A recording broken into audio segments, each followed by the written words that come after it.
আজকের এই বিক্ষোভ সমাবেশের সম্মানিত প্রধান অতিথি নারায়ণগঞ্জ জেলার জামাত ইসলামীর সম্মানিত আমির আলহাজ মমিনুল হক সরকার, মোহতারাম সেক্রেটারি জনাব হাবিবুর রহমান সহ বিভিন্ন জেলা ও স্থানীয় নেতৃবৃন্দ এবং আমার সামনে দণ্ডায়মান বিক্ষোভকারী সুধীবৃন্দ, আসসালামু আলাইকুম ওয়া রাহমাতুল্লাহি ওয়া বারাকাতুহু।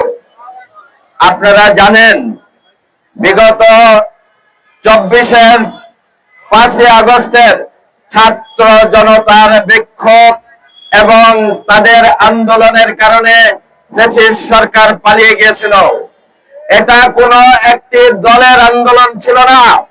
যেই দল আজকে ইউনূস সাহেবকে বাধ্য করছেন তাদের অভিপ্রায় বাস্তবায়ন করার জন্য, সেই দল বলেছিল যে আমরা সরাসরি এই আন্দোলনে জড়িত নই।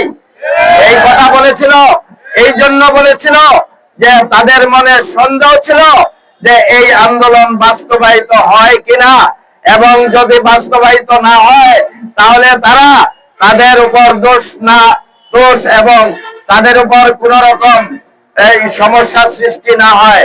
এবং তারা ভেবেছিল যে যদি আন্দোলন বাস্তবায়ন না হয় তাহলে ফ্যাসিস্টের একটা নেক নজরে থাকবে, সমস্ত দোষ এই দেশের ছাত্র জনতা এবং জামাত শিবিরের উপর ঘাড়ে চেপে বসবে।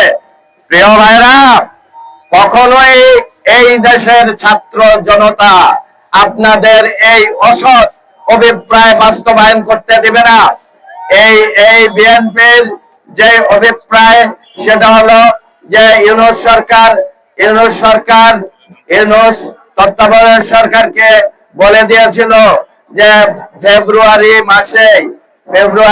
এবং একই সঙ্গে আজকে গণভোট এবং জাতীয় ইলেকশন হবে।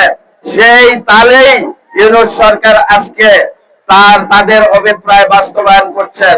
আপনি যদি মনে করেন কোন একটা দলকে ক্ষমতায় দিয়ে এই দেশ থেকে চলে যাবেন, যেমন করেছিল মঈনুল আহমেদ, আওয়ামী লীগ ফ্যাসিস্ট দলকে ক্ষমতায় দিয়ে গেছিল, আপনার এই অভিপ্রায় বাস্তবায়ন হবে না। জনগণ ছাত্র দুর্বার আন্দোলন, সারা দেশে দুর্বার আন্দোলন করে আপনার অভিপ্রায়কে বাস্তবায়ন করতে দেবে না।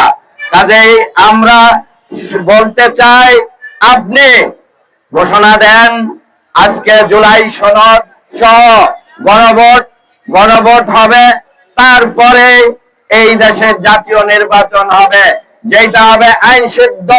কাজেই আপনাকে অনুরোধ করছি, এখনো সময় আছে, আপনি সঠিক রাস্তায় ফিরে আসেন। আমি এই বলেই আমার বক্তব্য শেষ করছি। আসসালামু আলাইকুম ওয়া রাহমাতুল্লাহি ওয়া বারাকাতুহু।